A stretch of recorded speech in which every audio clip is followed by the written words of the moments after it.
Reka nongere mbifurize amahoro n'imigisha, reka nongere mbifurize kumerwa neza nshuti bavandimwe muryango mugari. Tugatse muri studio rero aka kanya n'amakuru adasanzwe, by'umwihariko ni byinshi biba biri kuvugwa ndetse kandi ni byinshi biba biri kugenda bigaragara ku isi muri rusange, aho twebwe twibanda mu karere ka Afurika y'Iburasirazuba, ariko cyane tukanyarukira ku butaka bwa Repubulika Iharanira Demokarasi ya Kongo, tukamenya uko situation ihagaze muri rusange. Ni bikomeje kugenda bizambazamba rero, imirwano ikomeje kugenda ihindura isura ndetse kandi imirwano ikomeje kugenda ihumira cyane. Ku ruhande rw'igisirikare cy'u Burundi bakomeje kohereza abasirikare benshi cyane muri Uvira, ni nyuma y'uko igisirikare cy'u Burundi kiri kuvuga yuko ngo mu ntego ikomeye cyane yo kohereza abasirikare mu mujyi wa Uvira ngo harimo kurinda umujyi wa Uvira ndetse kandi no kuburinda ubusugire bw'igihugu cyabo, nk'uko bari kugenda bivuga umunsi ku munsi ndetse n'isegonda ku isegonda muri rusange. Turabyinjiramo rero, turaza kwikoza mu mirwano idasanzwe yaje kubera muri Warikare. Ni imirwano yaje kubera muri Warikare ikomeye cyane nyuma ya deployment ku ruhande rw'igisirikare cya Repubulika Iharanira Demokarasi ya Kongo. Nababwiye ku munsi w'ejo mbabwira ukuri yuko imisozi nka Nyanzira, imisozi nka Ikobo ndetse kandi imisozi nka Kampala ndetse n'ahandi hatandukanye za Motokopo n'ahandi hatandukanye hari gukorwa deployment ku ruhande rw'igisirikare cya Repubulika Iharanira Demokarasi ya Kongo. Ndababwiza ukuri ko ibintu byahinduye isura ndetse kandi ibintu byakomeye cyane. Ni igisirikare cya Repubulika Iharanira Demokarasi ya Kongo gikomeje gukora ibitero ndetse kandi n'ibitendo karundura ku ruhande rw'umutwe neza sarambwe bashaka kwirukana mu bice byose uherereyemo. Ni mu gihe kandi umutwe wa M23 ku bitero uri kugabwaho nawo uri gushaka buryo ki ubizimiza cyangwa se ubibirizamo, ariko bikagenda bigaragara yuko ibintu bikomeje kuzamba ndetse kandi bikomeje gukomera cyane ku ruhande rw'umutwe w'ineza sarambwe. Inkuru rero iragira iti ni imirwano ikomeye cyane ndetse kandi ni ibitero by'abawazarendo ndetse kandi n'abasirikare ba FARDC bagabye ku birindiro by'umutwe wa M23 muri Warikare. Ku munsi wa tariki y'uyu munsi ndi kubaganiriza mbabwira iyi nkuru waranzwe n'imirwano ikaze cyane muri groupement yahitwa Ruberike muri teritwari ya Warikare muri Kivu y'Amajyaruguru. Ni nyuma y'imirwano ikomeye cyane kandi igisirikare cya Repubulika Iharanira Demokarasi ya Kongo kiri gukora buri kintu cyose gishoboka kugira ngo bagabe ibitero simusiga, bagabe ibitero karabutaka mu bice intare za Sarambwe ziherereyemo, ariko nkababwiza ukuri ko ibi byose intare za Sarambwe ziri gushaka buryo ki zibubirizamo, nubwo bigoranye cyane ku ruhande rw'intare za Sarambwe ngo baburizemo ibi bitero biri kugabwa n'igisirikare cya Repubulika Iharanira Demokarasi ya Kongo. Turaza kwikoza rero muri ibyo bice bya Warikare, ariko nanone turaza kwikoza mu yandi makuru adasanzwe yatugezeho avuga ati uwahoze ahagarariye Amerika muri Afurika yarinyenze FARDC ndetse kandi na Kisekedi Shirombo. Chibo Nangi wahoze ari umunyamabanga wa leta zunze ubumwe za Amerika wungirije ushinzwe umugabane wa Afurika yarinyenze Perezida Kisekedi Shirombo ndetse na Repubulika Demokarasi ya Kongo ukomeje kugirira ibyitwa uruzinduko mu bihugu byinshi bitandukanye, kandi nyamara mu gihugu cye hakomeje kugenda habera ibibazo byinshi bitandukanye.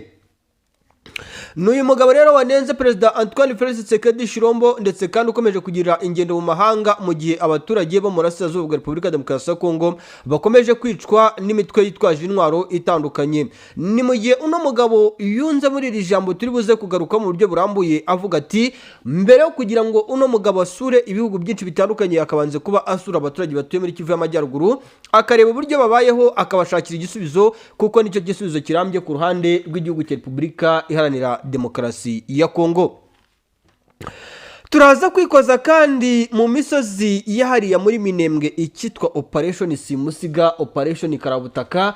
Igisirikare cya Repubulika Iharanira Demokarasi ya Kongo ndetse kandi n'igisirikare cya FDNB bongeye kugaba ibitero simusiga mu bice bituwemo n'abaturage bakomoka hariya muri Minembwe no mu yindi misozi ihana intera n'iriya misozi ya Minembwe, nk'uko amakuru akomeje kugenda avugwa ndetse kandi ibintu bikomeje kugenda bikomera ndetse kandi bikomeje kugenda biba ihurizo. Turagaruka mu makuru adasanzwe ndetse kandi uwitwa Major Claudine yahawe umwanya ukomeye muri polisi. Ni Major Claudine wabarizwaga mu mutwe wa Twirwaneho wamaze guhabwa inshingano zikomeye cyane uyu Claudine zo kuyobora igipolisi cya AFC M23 MRDP mu misozi yahariya muri Sud Kivu ndetse no muri Kivu y'Amajyaruguru, nk'uko amakuru turi gukesha umutwe wa M23 ndetse n'abari hafi yawo bakomeje kugenda batubwira muri rusange. twihuse cyane rero turaza kugaruka mu bitendo bidasanzwe biri kuvugwa biri gutegurwa n'umutwe wa M23 mu misozi yahariya mu marembo y'umujyi wa Uvira, cyane cyane uva mu byerekezo byahariya muri Bukavu. Ni nyuma yuko biri kuvuga yuko uyu mutwe uri kohereza abasirikare benshi cyane kuri uriya muhanda route nationale 11 uva mu byerekezo byahariya mu mujyi wa Bukavu wegera Sanje ndetse n'ahitwa Remera, nk'uko amakuru akomeje kugenda tugeraho dukesha abari hafi yahariye bakomeje kugenda batubwira. Mu gihe kandi ibintu bikomeje kugenda bikomera cyane, ni mu gihe kandi umutwe w'intare za Sarambwe ukomeje kuvuga uti twebwe gahunda dufite ni ugutabara abaturage batuye muri Kivu y'Amajyepfo ndetse muri Kivu y'Amajyaruguru, kandi aba baturage bacu bagomba gutabarwa mu gihe gitoya nyuma y'ibikorwa by'ubwicanyi biri gukorwa na Wazalendo, FDLR ndetse kandi n'abandi batandukanye tutibagiwe abasirikare ba FDNB. Ni mu gihe kandi biri kuvuga yuko igisirikare cy'u Burundi cyamaze gushyitsa abakomando benshi mu nkengero z'umujyi wa Uvira no mu bice byegereye Fizi mu rwego rwo kugira ngo barebe uburyo ki ngo barinda ibice umutwe wa M23 uri gushaka gucengereramo kugira ngo uce intege uruhande rw'igisirikare cya Repubulika ya Demokarasi ya Kongo n'igisirikare cy'u Burundi bari kohereza ingabo ziturutse muri biriya bice byahariya mu Burundi byaharaza Makamba, Bururi ndetse n'ahandi hatandukanye. Hari ayandi makuru rero yangezeho aka kanya, ni inkuru turi buze kugarukaho, ni ubutumwa noherejwe n'inshuti ndetse kandi akaba umuvandimwe wo mu gihugu cy'u Burundi ndi buze kubasomera. Ni inkuru iri mu rurimi rw'igihugu cy'u Burundi turi buze kugarukaho. Twihuse cyane rero ndagira ngo ano makuru tuyahere mu misozi yahariya muri Warikare. Ibintu bikomeje kugenda bikomeretse kandi Warikare ibintu bikomeje kugenda bizambazamba umunsi kuri uno munsi imirwano yakomeye ndetse kandi imirwano yahinduye isura. Amakuru angeza aka kanya nyesha amakuru y'abantu bari hafi y'aho imirwano iri kubera hariya muri Gropoma ya Ruberike muri teritwari ya Warikare muri Kivu y'Amajyaruguru. Aragira ati nyuma y'imirwano yabereye ahitwa Ikasopo ndetse n'ahitwa hafi ya Kashebere hagati y'inyeshyamba za AFC ndetse na M23 na Wazalendo, mu gitondo Wazalendo bagerageje kugaba ibitero simusiga, ariko ndetse no muri andi masaha ibitero byakomeje kugenda bihindura isura. Ni nyuma yuko igisirikare cya Repubulika ya Demokarasi ya Kongo ndetse n'abafatanyabikorwa babo Wazalendo ndetse n'abacancuro bakomeje kugaba ibitero ku birindiro by'inyeshyamba ku musozi wahitwa Buweni ku mupaka uhuza Gropoma ya Ruberike ndetse n'ahitwa Warowa Yungu mu murenge wahitwa Waniyanga, nk'uko amakuru aturuka muri ako karere agera kuri Actualité Sud avuga ko intwaro ziremereye n'izoroheje zakoreshejwe n'impande zari zihanganye muri iyi mirwano. Ubwo ino nkuru yandikwaga nimugoroba kuri uno munsi, ibintu byari bikomeye cyane kuba buri gace ka Kivu y'Amajyaruguru aho abarwanyi ba AFC ndetse na M23 bongereye imbaraga ndetse kandi no kuwa gatanu byari tariki ya 12 Nzeri bagamije gukomeza ibirindiro byabo. Nubwo ariko bari gukomeza ibirindiro byabo, FARDC nayo iri gukaza imbaraga zidasanzwe mu kugaba ibitero kuri uno mutwe kandi igamije guca intege uruhande rw'umutwe w'intare za Sarambwe. Nk'uko amakuru akomeje kugenda aturuka ku mirongo imbere ku rugamba, ibintu bikomeje kugenda bikomera muri Warikare. Ni igisirikare cya Repubulika Iharanira Demokarasi ya Kongo gishaka gufungura umuhanda RP 1015 uva mu byerekezo byahitwa Fatuwa Bukumbirwa uzenguruka werekeza ku isatire ya Pinga ugana mu byerekezo bya Peti Burayi ndetse na Maremo. Birumvikana yuko ari mu cyerekezo kigana kuri uriya musozi witegeye teritwari ya Masisi yose. Uyu musozi igisirikare cya Repubulika ya Demokarasi ya Kongo gikomeje kugenda gishakisha hasi hejuru, kandi bigaragara yuko ibintu bikomeje kuzamba, bigaragara yuko ibintu bikomeje kugenda bikomera cyane. Ni mu gihe kandi bivuga yuko imisada y'abasirikare b'intare za Sarambwe cyangwa umutwe wa M23 iri guturuka hariya ku muhanda route nationale 7 uva mu byerekezo bya Kishanga bazamuka za Mweso. Ni imisada y'abasirikare ndetse n'ibitwaro biremereye byiganjemo ama BM21 ndetse kandi artilleries yose bayizamuye baherekeje mu byerekezo byahariya Imweso mu rwego rwo kugira ngo barebe uburyo ki igisirikare cya Repubulika Iharanira Demokarasi ya Kongo kitagira gutya kigakura uyu mutwe mu bice byose uherereyemo, byaba ari muri teritwari ya Masisi, Warikare ndetse n'ahandi hatandukanye. Nk'uko amakuru akomeje kugenda tugeraho, ibintu bikomeje kugenda bizambazamba ndetse kandi ibintu bikomeje kugenda bihindura isura muri rusange. uwahoze ahagarariye Amerika muri Afurika yanenze FARDC na Tshisekedi.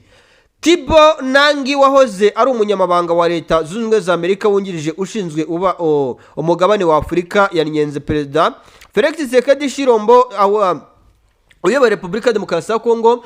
Ni nyuma y'uko Perezida Antoine Felix Tshisekedi Tshilombo ukomeje kugenda agirira ingendo nyinshi z'amahanga mu bihugu by'amahanga. Ngira ngo murabizi neza yuko amaze iminsi avuye muri Aziya rwose gusura Afghanistan, amaze iminsi muri Aziya amaze gusura ibihugu byinshi mu ruzinduko rw'ibihugu byinshi bitandukanye. Gahunda afite kandi bivuga yuko ukagenda ngo ariko yitwaza igihugu cy'u Rwanda, avuga ko ariko cyamugabyeho ibitero, avuga ko ngo igisirikare cy'u Rwanda RDF ngo aricyo gifatanyije n'umutwe wa M23. Ni mu gihe kandi igihugu cy'u Rwanda cyo cyakomeje kugaragaza ingingo zirenga ibihumbi n'ibihumbi, bagaragaza ingingo zigaragaza impamvu umutwe wa M23 ukomeje kurwanira mu bice byinshi bitandukanye byo muri Kivu y'Amajyaruguru no muri Kivu y'Amajyepfo. Ariko Perezida Antoine Felix Tshisekedi Tshilombo we agakomeza kugaragaza yuko igihugu cy'u Rwanda gikomeje kumugabaho ibitero uko umunsi ugenda uzahanduzi ndetse n'isegonda ku isegonda muri rusange.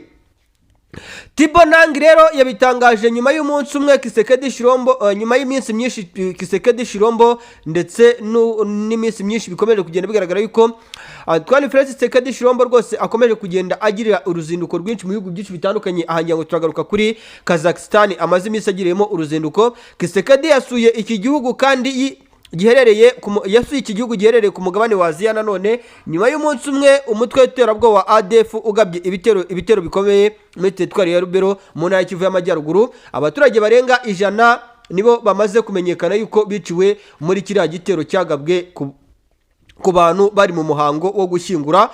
Ababarirwa ku 146 bakaburirwa irengero.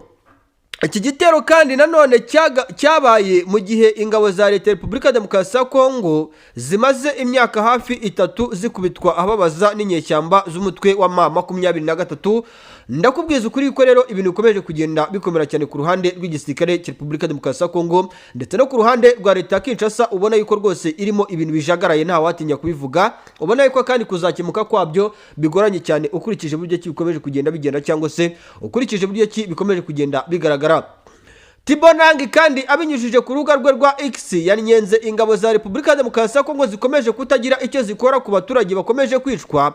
Ati byari igisebo gihagije uko ingabo za Kongo zandagajwe na M23, none ubu izo ndwanyi ntizishoboye kurinda abaturage b'inzirakarengane bo mu duce dutuwe tubarizwamo n'intagondwa za ADF zifitanye isano na ICC. Uyu muyobozi kandi yabwiye Tshisekedi ko aho kwirirwa abunga mu mahanga yagasuye uburasirazuba bwa Repubulika ya Demokarasi ya Kongo. Nyamuneka ase wa mugani amakuru kuyavuga ko yemo no kuganira ubu Tshisekedi Tshilombo yakongera gutinyuka gutembera hara muri Kivu y'Amajyaruguru ntago byapfa gushoboka. Ati rero hagati ya Perezida Tshisekedi Tshilombo ndetse na Repubulika Demokarasi ya Kongo kuzenguruka isi muri Kazakhstan akwiye gusura uburasirazuba bwa Kongo. Uwitwa rero Major Claudine muri polisi ya AFCM 23 MRDP ihuriro rya Alliance Fleuve Congo MRDP twirwaneho ryagize Claudine kuyobora ibikorwa bya polisi yaryo mu ntara ya Kivu y'Amajyepfo ndetse na Kivu y'Amajyaruguru. Ni amakuru MCN ikesha bamwe mu bagize iri huriro rya AFCM 23 MRDP aho bavuga ko izi mpinduka zakozwe mu rwego kugira zakozwe nk'uko babivuga. Bati Major Claudine yagizwe senior wa mbere wa polisi yose ya AFC 23 MRDP, bivuze ko ushinzwe imiyoborere ya polisi muri ibyo bice byose byabohowe na AFC 23 MRDP. Ariko Claudine wahawe umwanya wa polisi wari umusirikare wa 23 guhera mu mwaka wa 2022 aho afitemo ipeti rya majoro. Yageze muri iki gisirikare avuye mu mutwe twirwaneho akaba yarayigezemo mu mwaka wa 2020 nyuma yaho atabaye bene wabo abanyamurenge bicwaga n'ihuriro rya Repubulika Demokarasi ya Kongo ku bitero bagabwagaho mu mwaka wa 2017. Izi mpinduka kandi zikozwe mu gihe AFC 23 MRDP yeruka gutangaza ko abatorisi bayo bagomba gushyira mu bikorwa byo kurinda ibikorwa byo kurinda abaturage batuye muri ibyo bice. ibi kandi nanone hari nyuma yaho polisi ahari nyuma yuko abapolisi baho bashoze kose iyo muri amasezerano amezi 6 ndetse kandi umuhango wo kuyisoza wayobowe n'umugaba mukuru w'ingabo z'umutwe wa 23 Major General Sultani Makenga nk'uko amakuru akomeje kugenda aturuka ku mirongo imbere ku rugamba ndetse n'amakuru ari guturuka hagati ndani kwa ndani akomeje kugenda atugeraho isegonda ku isegonda ndetse n'umunota ku munota. Amakuru rero aturuka ku misozi miremure y'umurenge muri Kivu y'Amajyepfo ndetse mu bice byinshi bitandukanye mu gice gituwe n'abanyamurenge avuga ko kuri uno munsi ndetse no mu minsi yashize ubwo byari ku munsi wo kwa gatanu bakiriye abasirikare benshi bavuka imasisi bo mu mutwe wa 23 aho baje gutabara nyuma y'ibitero byagizwe uruhare rukomeye cyane mu mpfu z'abaturage benshi bari muri Kivu y'Amajyepfo by'umwariko ku ruhande rw'igisirikare cya Repubulika Demokarasi ya Kongo n'imitwe yitwaje intwaro bafatanyije mu murongo mugari wo kurwanya ndetse kandi no guhatana n'umutwe wa 23. Namakuru akubiye mu butumwa twakiriye kuri uno munsi dukesha ikinyamakuru cyitwa Minembwe Capital News kuri uyu munsi kandi ubwo butumwa bugira buti biranejeje twakiriye abana bacu bavuka imasisi gusa bashitse hano mu Mikenke iwabo ni abo M23 yatwohereje ngo badutabare. Bukomeza kandi buti hari abo twakiriye hano mu Mikenke ariko n'abandi bakiriwe mu tundi duce dutandukanye turimo Rugezi, Minembwe n'ahandi hatandukanye. Hanafashwe amashusho agaragaza abo basirikare bavuka imasisi mu ntara ya Kivu y'Amajyaruguru bazengurutse imeza benda kujya no mu bindi bice bitandukanye n'abari mu Mikenke akaba ari nayo mashusho twahawe gusa. Ibi kandi nkusaba ni wowe utarajya muri groupe yanjye rwose ngo amashusho ajya kugeraho umunsi ku munsi tuba twahawe n'abantu bari muri babice ndetse kandi n'ababarizwa muri 23 bagegeze kudusharinga ku makuru rwose uri guhomba jya wendakira 0788 58 70 237 aya makuru ndetse n'amafoto agaragaza gihamya ibyabereye ku misozi myinshi itandukanye ajya kugeraho isegonda ku isegonda ndetse n'umunota ku munota muri rusange. Aya makuru kandi akomeza avuga ko abageze muri ibyo bice abenshi nibwo umubare wa bose utaramenyekana ubundi ngo kandi bafite ibikoresho byinshi birimo imbunda n'amasasu menshi nk'uko amakuru akomeza kubivuga ati abatabazi batugezeho benshi kandi baje bikoreye ibikoresho byinshi birimo imbunda n'amasasu mu cyumweru gishize nibwo kandi muri ibyo bice bakiriye abandi batabazi baje bava i Bukavu kandi nabo baza ari benshi banavuzwe ko barimo Koloneli Ndabagaza n'abandi batandukanye mu misozi miremure y'umurenge kandi bakomeje kubona ubutabazi mu gihe bari bamaze igihe bagabwaho ibitero n'ihuriro ry'igisirikare cya Repubulika Demokarasi ya Kongo ndetse kandi n'imitwe irimo FDLR n'ingabo z'igihugu cy'u Burundi na Wazalendo. Binazwi ko kandi batangiye kubigabwaho mu mwaka w'ibihumbi 2017 aho kugeza na n'ubu bakigabwaho ibitero. Ibyegeranyo kandi bitandukanye by'amashyirahamwe arimo n'imiryango mpuzamahanga bigaragaza ko ihuriro ry'ingabo za Repubulika Demokarasi ya Kongo n'ibikorwa bigamije kurimbura abanyamurenge n'igisa nabo bikomeje kugenda byiyongera. Ni mu gihe kandi bibasenyera bikanabica ubundi kandi binanyaga n'amatungo yabo inka, ihene, intama n'ibindi bitandukanye nk'uko amakuru akomeje kugenda turukara muri bice bikomeje kugenda bitugeraho ndetse kandi muri bira bice ibintu bikomeje kugenda bizambazamba bikomera cyane ndetse kandi abaturage basaba yuko rwose bagomba gutabarwa. Birumvikana yuko rero umutwe wa 23 wamaze gushyitsa umusada ukomeye cyane w'abasirikare muri bira bice byahariya muri Minembwe ngo bagiye gutabara abaturage bahariya muri Minembwe nk'uko amakuru akomeje kugenda atangazwa ari guturuka hagati n'ubundi kuba ari hariya mu bice bya Minembwe by'abari ku ruhande rw'intare za Sarambwe ndetse no ku ruhande rw'abari hariya ku ruhande rwa societe civile bikomeje kugenda bitugeraho natwe tukavuga tuti rwose aya makuru nta kundi twabigenza uretse kuza hano tukayababwira umunota ku munota n'isegonda ku isegonda, mwibutsa kubana natwe kugira ngo amakuru adasanzwe utasanga ahandi ajya kugeraho, ndetse kandi umunota ku munota n'isegonda ku isegonda aho turajwe inshinga no kukuapudetinga kuri byinshi biba bikomeje kugenda bigaragara, ndetse kandi byinshi biri kugaruka cyane ku ntambara ikomeje kubera ku butaka bwa Repubulika Demokarasi ya Kongo na situwasiyo yo ku butaka bwa Repubulika ya Demokarasi ya Kongo no ku butaka bw'igihugu cy'u Burundi, tukakubwira uko bihagaze muri rusange. Nimugire amahoro n'imigisha bikomoka kuri Nyagasani Imana akomeze abane namwe muri ano masaha.